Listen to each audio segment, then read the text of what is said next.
हेमलता जी नोएडा से।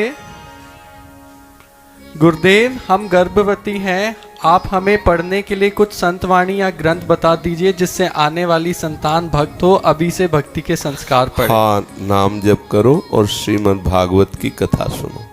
घर में मान लो कोई ऐसा हो कि आपको सुनावे, आप बैठ अपने घर के ही जन, इसी मतलब प्रवक्ता से नहीं, अपने ही जन।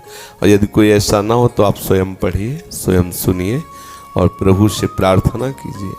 और जब तक गर्भ प्रकट ना हो जाए तब तक संयम से रहिए, नाम जप करते रहिए और भावना कीजिए कि मेरा गर्भस्थ शिशु भगवान का भक्त हो। तो निश्चित माँ के द्वारा किया हुआ चिंतन जो गर्भस्थ शिशु है उस पर बहुत प्रभाव पड़ता है।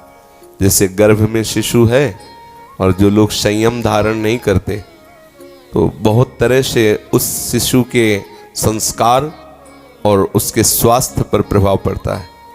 खान पान का संयम नहीं, भोग विलास का संयम नहीं, तो उस शिशु में बहुत हानिकारक वृत्तियां और दोष प्रकट हो जाते हैं। रोग युक्त शिशु हो जाता है और उसकी बुद्धि जो है वो अध्यात्म बलहीन हो जाती है, क्योंकि जैसे संस्कार डाले जा रहे हैं ना, वो गर्भ में ही संस्कार की रचना हो रही। देखो, गर्भ में श्री प्रहलाद जी थे। देवराज इंद्र ने जब सुना कि हिरण्यकश्यप तपस्या में है तो आक्रमण किया और कयाधु जी को बंदी बना लिया।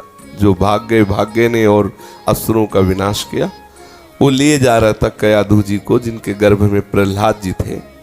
वो इसलिए लिए जा रहा था कि गर्भस्थ शिशु की हत्या करना महापाप है और ये हिरण्यकश्यप का पुत्र है, तो जब ये बाहर प्रकट होगा तो इसे मार देंगे, इस विचार से लिए जा रहा था।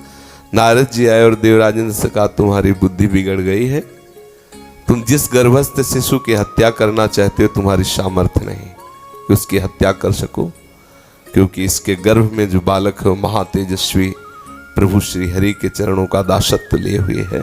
तुम्हारी सामर्थ्य नहीं कि उसके तेज के सामने तुम टिक सको, इसलिए इसे छोड़ दो। नारद जी कयाधु जी को देवराज इंद्र से मुक्त कराकर अपने आश्रम में ले गए और उसी दिन से भगवान नाम कीर्तन, भगवत कथा, भगवत भक्ति का ऐसा संस्कार दिया कि सब जानते हैं भक्तराज प्रहलाद जी कहे गए, भक्तराज। और वो अपने मित्रों से बताते हैं कि ये जो हमारे महामहिमा में निर्भयता, निशोक, निश्चिंत लक्षण देख रहे हो हमारे गुरु के द्वारा प्रदत्त है। तो उनका गुरु तो हमने संडामर्क को ही देखा उपदेश देते हुए, आपका और कौन गुरु? उनका नारद जी। कब मिले? बोले गर्भ में जब माँ के थे तब उपदेश किया।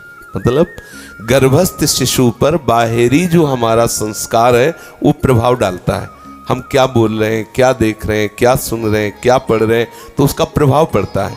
देखो, श्री अर्जुन जी ने गर्भ में विराजमान अभिमन्यु जी थे सुभद्रा के, और उपदेश किया चक्रव्यूह तोड़ने का।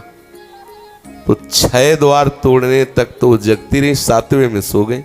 तो गर्भस्थ शिशु अभिमन्यु 6 द्वार तोड़ने की कला माँ के गर्भ से ही सीख गए थे, 7वां नहीं सीख पाए थे। तो इन शास्त्र के प्रमाणों से ऐसा अनुभव होता है कि गर्भस्थ शिशु को आप संस्कार उत्तम से उत्तम और नीच से नीच दे सकते हैं। मान लो गर्भ में शिशु है और आपका खान पान, आपका व्यवहार, आपकी बातचीत, आपका, तो वो संस्कार उसके बिगड़ रहे हैं। और यदि आप भागवतिक हैं तो भागवतिक संस्कार होंगे। बड़ी भाग्य है आपके जो आप अपने गर्भस्थ शिशु को भगवत भक्त बनाना चाहते हैं।